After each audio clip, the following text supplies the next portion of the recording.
Wisconsin Broadcasters Association Hall of Famer Bob Berry ruled Milwaukee's airwaves in the 60s and 70s. He spoke with countless musicians and celebrities over the years. Bob collected remarkable recordings of these encounters, which he's now sharing with the public. Here's Bob. Today we're going way back in television news history for this podcast. John Cameron Swayze had several jobs in radio and TV before moving on to TV news. The first use of the word anchorman was on a show that he anchored called Who Said That? NBC appointed John to host its national political convention coverage in 1948, the first commercial coverage by television.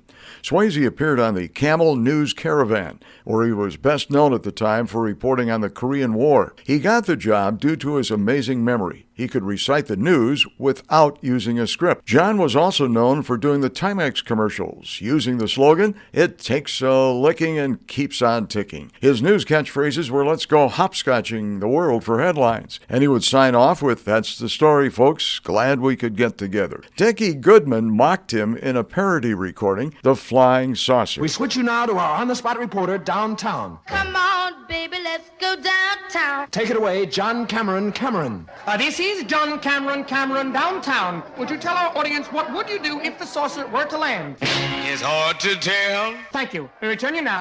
John Cameron Swayze is on the air with us this morning, and I remember him, of course, from the News Caravan. That was a 15-minute news program, and I think it was on at about 6:45 7:45 Eastern Time. Yeah, right. That would be 6:45 our time, right? You're absolutely right. It was prompted by the coverage of the political conventions in Philadelphia. These were the first ones, ever covered by television. And there were 3 conventions that year, Henry Wallace being the third one. And they were covered by television, and I got shoved into this new medium, much against my will, because I didn't think anybody would hear me or see me, and it was a lost effort. But of course it turned out to be the luckiest thing in the world, because from that came really network television news. And I was lucky enough to get the job as anchorman on the NBC News Network, which consisted of 4 stations, believe it or not, in those days: Boston, New York, Washington, and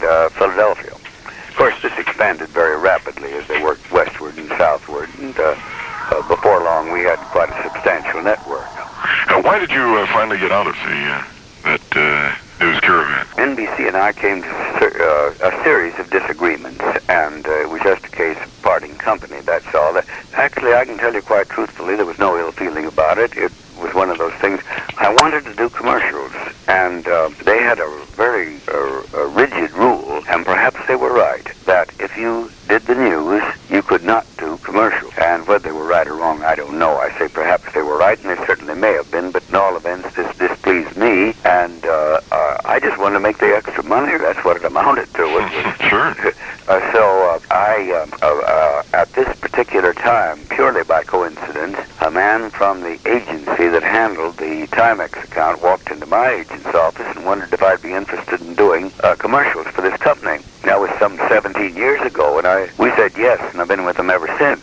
But 17 years. Yeah, but that's what led to me leaving the news field. I did go with ABC for a couple of years after that, but I had done news. You see, I started as a newspaper reporter in Kansas City, Missouri, and at that time it was the custom to have a working agreement with a local radio station, and some reporter on the paper would give the news, and all it amounted to was reading the news out of the newspaper. That's all it was. So I fell heir to that because I started there as a cub reporter, and I rather liked it, and that's how I started doing news over the air in the first place.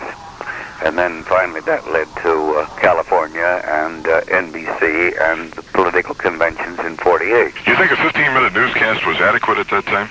I think so. Yes, I do. Bob, we didn't have the facilities that are available today. We didn't have tape.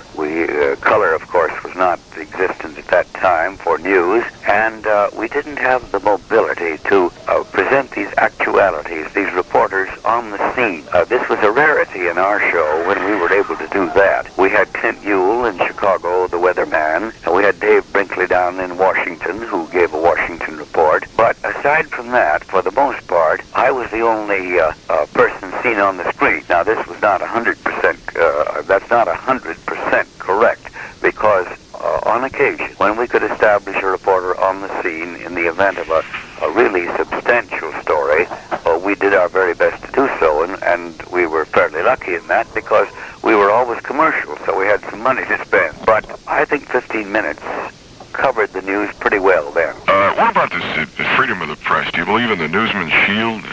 Well, yes, I do. I must say that I think that's important because if a newsman is not protected in some way and is forced to either go to jail or reveal the source of his news, sources are going to dry up all over the country. And while it is quite true that this business of national security is important, nevertheless, there is such a thing as national security.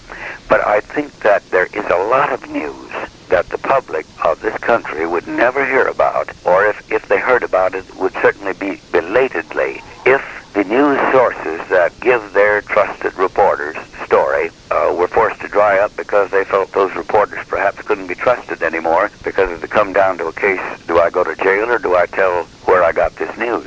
What was your most memorable news experience when you were working the I suppose I'd have to say the 48 conventions. They were the first ones ever covered by television, and it was a lot of fun. You couldn't make a mistake because nobody knew what a mistake was. None of us knew what we were doing, you know. It was a brand new medium, and we simply had a studio up among the rafters at Convention Hall in Philadelphia. The 2x4s were still raw wood, hadn't even been painted, and nails were sticking out of them. But, do you know, I gained an appreciation of the astuteness of politicians at that convention, because I think I'm safe in saying, without exception, they came up the stairways. It was hot as could be, and they had to climb way up there to participate in this new medium. They sensed something here. They sensed that this was something that could do them some good. So they came up and took part, all of them, I think. Is John Cameron Swayze your real name? Oh, yes, you bet it is.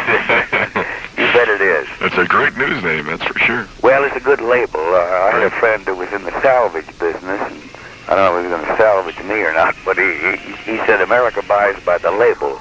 And so the label we have, I think, can be helpful. I'm sure you're wearing a Timex right now, right? Oh, you bet I am. Okay. I have the new quartz on right here. I should say I do. Mr. Swayze, thank you very much. And it's a pleasure to talk to you. Thank you. Well, ladies and gentlemen, this is John Cameron Swayze speaking on the Bob Barry program, and I'm glad we could get together. Bob Barry. Thank you for listening to Bob Barry's Unearthed Interviews. Be sure to subscribe and rate our podcast on iTunes or wherever you find your podcasts. You can find all the episodes at WisconsinBroadcastingMuseum.org. Check out Bob Barry's book, Rock and Roll Radio Milwaukee. Book sale proceeds support Angels Kids Fund and Donate Life Wisconsin. The preceding program was made possible by a generous contribution from Terry Baum.